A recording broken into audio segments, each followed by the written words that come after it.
भाइयों, ये क्लास 12 का प्रोबेबिलिटी चैप्टर से है। क्वेश्चन नंबर 9 एक्सरसाइज 13.1 से है। फर्स्ट एक्सरसाइज चैप्टर का क्वेश्चन नंबर 9 है। क्या बोल रहा है क्वेश्चन देखिए। Mother, father and son line up at a random for a family picture. Event E में क्या बोल रहा है, son on one end, and event F में बोल रहा है father in middle.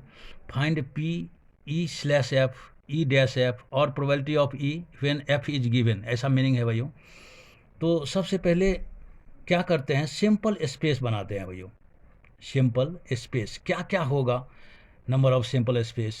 Father mother son यदि स्टैंड होगा पिक्चर के लिए तो mother father son, mother son father, father son mother, father mother son and son mother father, ये होगा। एंड तो देख रहे हैं कि ये सिंपल स्पेस हुआ। Mother father son, son mother son father, father son mother, mother father mother son and son mother father, son father mother, ये सब सिंपल स्पेस हुआ। यही होगा पिक्चर के लिए यदि स्टैंड हो रहे तो ये सब होगा। ये सिंपल स्पेस हुआ भाइयों। एंड इवेंट ई क्या हुआ, सो बोल रहा है। सो हम देखिएगे son on one end, son on one end तो मदर फादर सन, इसमें देखिए क्या क्या son on one end, father mother son, ऐसा होगा, विचार करिएगा। सन मदर फादर ये होगा, एंड सन फादर मदर ये होगा, ये वन इंड सन ऐसा होगा।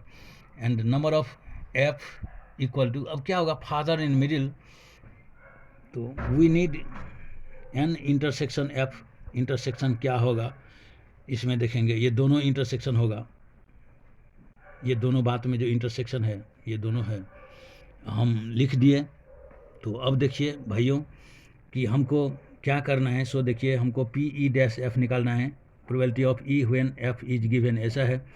इसका फार्मूला ऐसा है, if P E intersection F by P F ऐसा है। तो इंटरसेक्शन जो है सो देख रहे हैं कि दो ठो है, तो 2 जमा टोटल 6 सिंपल स्पेस हुआ, 2/6 हो गया।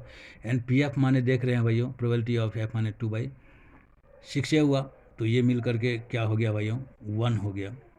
ये हमारा आंसर हो गया भाइयों। ये क्वेश्चन नंबर 12 है, क्लास 12 का ही 13.1 का ही क्वेश्चन है। Assume that each child born is equally to be boy और अ गर्ल।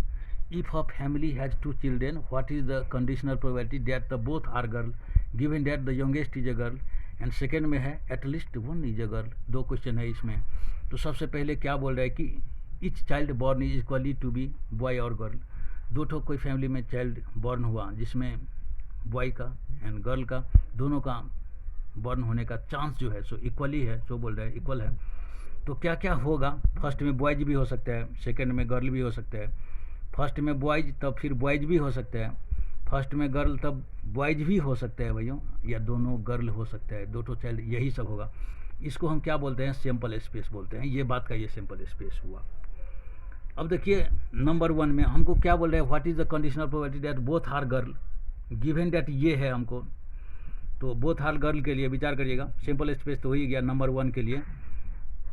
तो both are girl, number both are girl, both girl, यदि बोथ गर्ल होगा तो क्या होगा, तो ये तो वही होगा, दोनों गर्ल गर्ल ऐसा होगा। तो बोल रहे हैं कि प्रोबेबिलिटी निकालने के लिए बोथ आर गर्ल ऐसे लिखेंगे, both girl and dash youngest is a girl, youngest is a girl. Youngest जो है सो गर्ल होना चाहिए। तो भाइयों देखिएगा ये कंडीशन में दोनों बात को इंटरसेक्शन क्या है सो देखेंगे पहले, दोनों में इंटरसेक्शन क्या है। बोथ गर्ल है and youngest is a girl है, तो youngest is a girl so भी लिख लेते हैं। यंगेस्ट गर्ल होने का क्या क्या होगा, यंगेस्ट गर्ल होने का तो लिखे। तो बी जी बॉय फर्स्ट में तब गर्ल, यंगेस्ट गर्ल फर्स्ट में तब सेकेंड में गर्ल होगा, तभी ये यंगेस्ट होगा, ऐसा है। तो इसमें हम देख रहे हैं कि इसका प्रोबेबिलिटी क्या होगा, probability of both girl and youngest is a girl, दोनों का कॉमन क्या हुआ, वही जी हुआ, गर्ल गर्ल वाले हुआ। तो ये 1/4 हुआ इंटरसेक्शन। एंड ये इंटरसेक्शन का प्रोबेबिलिटी हुआ। यंगेस्ट इज अ गर्ल का मतलब सिर्फ क्या हुआ, 2 हुआ तो 2/4 हुआ।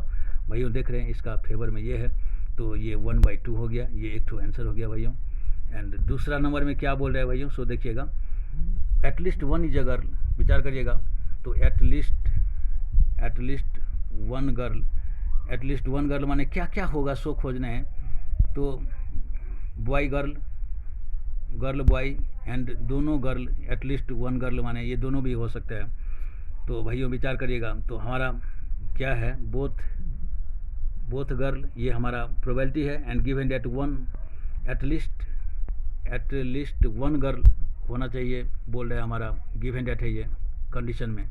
कंडीशन दिया है कि girl, probability of both girl and youngest is a girl, at least 1 girl में। अब ये बात देखिए क्या कॉमन होगा, at least 1 girl and both are girl में एक ही कॉमन होगा, दोनों जो गर्ल था। तो 1/4 बाई एटलीस्ट 1 गर्ल माने 3 ठो देखे सिंपल स्पेस है, तो 3/4 होगा। तो ये कैंसिल होकर के 1/3 हो गया भाइयों, ये हमारा आंसर हो गया भाइयों। ये क्लास 12 का ही एक्सरसाइज 13.3 का है, क्वेश्चन नंबर 12। ये बेज थ्योरम से रिलेटेड है। बेज, BAYES, बेज मीन्स हुआ मैथमेटिशियन का नाम था बेज, उसने क्या बोला उसके आधार में प्रॉब्लम ये है। तो देखेंगे कि क्वेश्चन क्या है। पहले, अ card from pack of 52 cards is lost, एक ठो 52 कार्ड्स का पैक है, उसमें से एक ठो कार्ड लॉस्ट हो गया, खो गया। From the remaining cards of the pack 2 cards are drawn, find the probability of lost card being a diamond. बोल रहा है क्वेश्चन, फिर से एक बार क्वेश्चन देख लीजिए।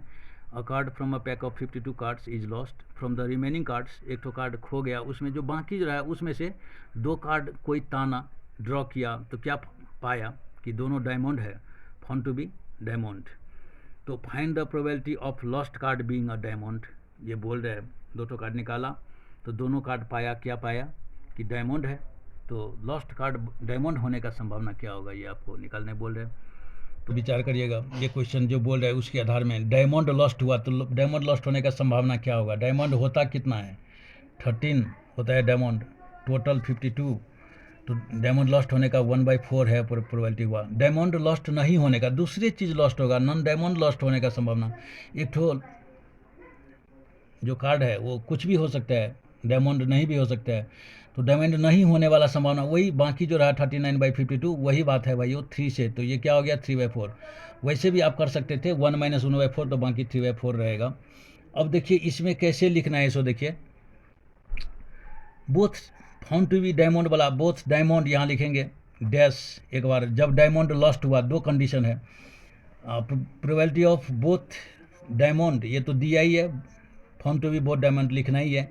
जब डायमंड लॉस्ट नहीं हुआ, दूसरी चीज़ लॉस्ट हुआ, तब दोनों कंडीशन में बोथ डायमंड होने का संभावना क्या है। जब डायमंड लॉस्ट हो गया, समझिएगा भैया, तो एक ठो डायमंड का कार्ड कम हो गया होगा, तो हमारे पास क्या हो गया डायमंड का 12/51, क्योंकि एक ठो लॉस्ट हो गया है डायमंड, तो टोटल में भी एक ठो लॉस्ट हो गया, इनटू दूसरा कार्ड में तो 11/50।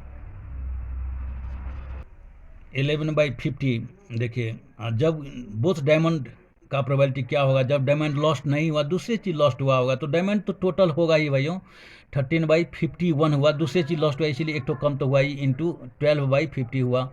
ये हमारा जब डायमंड लॉस्ट नहीं हुआ, दूसरी चीज़ लॉस्ट हुआ, तो बोथ डायमंड होने का संभावना क्या होगा, सो हम निकाले। तो हमको क्या निकालना है भाइयों, सो देखिएगा यहाँ पर ऐसे लिखा जाता है, probability of lost card being diamond, जो खो गया वो डायमंडे था, ये प्रोबेबिलिटी निकालना है। And given that both diamond, ऐसा है probability of diamond lost given that both diamond, ऐसा लिखना है। अब both diamond found to be diamond बोला था, इसी को ऐसे लिखना है, प्रोबेबिलिटी ऑफ बोथ डायमंड, विचार करिएगा भाइयों, बोथ डायमंड सिंबल है बोथ डायमंड, जब डायमंड लॉस्ट हुआ, इसी बात को हमको प्रोबेबिलिटी, इसी बात को निकालना है कि डायमंड लॉस्ट हुआ, सो प्रोबेबिलिटी निकालना है, इसीलिए ऐसे लिख रहे हैं, into probability of diamond lost. विचार करिएगा भाइयों, ये हुआ। एंड नीचे में क्या लिख रहे हैं भाइयों, सो देखिएगा ठीक से, ये टोटल प्रोबेबिलिटी ऑफ सब मिल करके, ये प्रोबेबिलिटी ऑफ बोथ डायमंड, ये सब तो लिखना ही है, both diamond dash diamond lost into probability of diamond lost, ये लिखना ही है। प्लस दूसरा ग्रुप ये है कि both diamond dash non diamond lost हुआ, into probability of non diamond lost, ये आपको लिखना है। तो भाइयों पिछड़ा विचार करेगा, probability of both diamond and diamond lost, सामने में देख रहे हैं कि ये क्या हुआ, probability of both diamond given that diamond lost, ये का मतलब 12/51 देख रहे हैं भाइयों ऊपर में, इंटू 11/50, ये तो है ही। एंड डायमंड लॉस्ट का प्रोबेबिलिटी क्या है, 1/4 तो है ही, देख ही रहे हैं। तो नीचे में भी वही बात है, ये लिखना है, लिखने का स्टाइल देखिए भाइयों, ये ऐसा होता है, ये ऐसा होता है, plus probability of both diamond non diamond lost, ये 13/51 हुआ, इंटू 12/50 हुआ। तो भाइयों देख रहे हैं, and probability of non diamond lost ये क्या हुआ, 3/4, ये तो देख ही रहे हैं। तो हम क्या देख रहे हैं कि ऊपर में हम 12 एंड नीचे से 51, 50 एंड 4 कॉमन लिए, तो ऊपर में क्या रहा भाइयों, 11 रहा। नीचे में देखिए भाइयों, एक ठो 11 रहा, यहाँ पर एक ठो 13 रहा, एक ठो 3 रहा बाकी। तो ये 11/11 + 39 हो गया भाइयों, 11/50 ये जो हमारा है सो आंसर हो गया।